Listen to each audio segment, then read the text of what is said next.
going to be talking about dividing fractions today. This video is going to be a little bit longer than the typical ones because this is a really important concept to understand, and there's a lot of different pieces to it.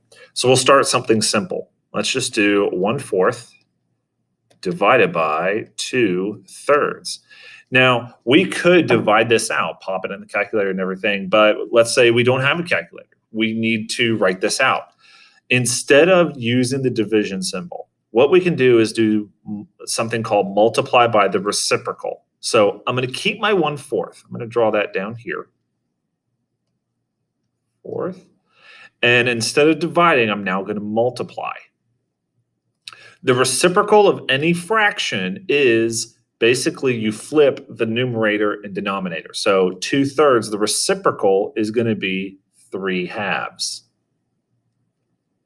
Now that we have a multiplication equation, we can multiply straight across. So we're going to do 3 times 1 and 4 times 2.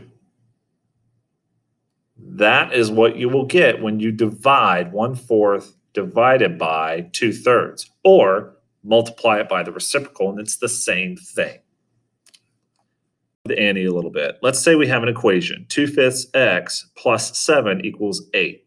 What we need to do first is follow our normal algebraic operations. So first step is to get x by itself. So we're going to subtract 7 from both sides.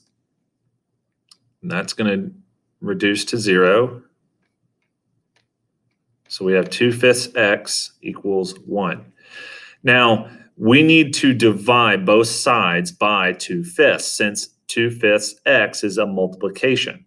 For example, if we had 2x equals 1, 2 is multiplying by x, so we need to divide both sides by 2.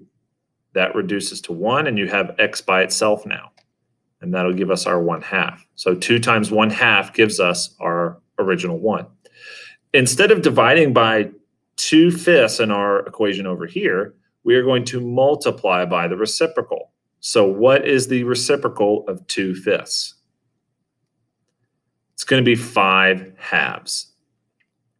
So this essentially reduces this whole thing to 1. And we're going to multiply both sides by 5/2. Anything times 1 is just going to be the same thing. So that is going to be our answer.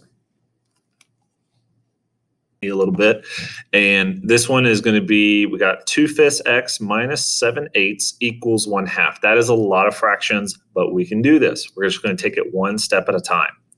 First thing we need to do is get x by itself. I'm just going to go ahead and write this down here to keep everything nice and neat as possible. How am I going to get x by itself? I'm going to add 7/8 to both sides.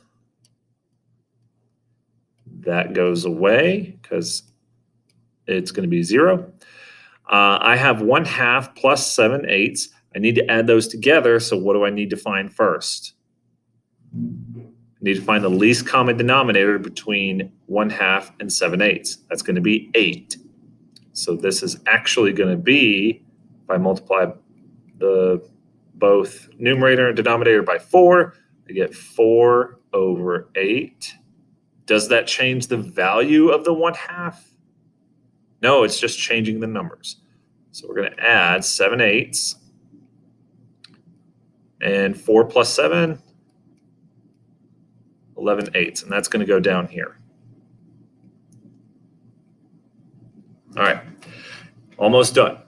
What do I have to do to get the x by itself? I need to multiply both sides by the reciprocal. So that's going to reduce that, simplify to 1. And I'm going to have x, 11, multiply straight across. 11 times 5 is 55.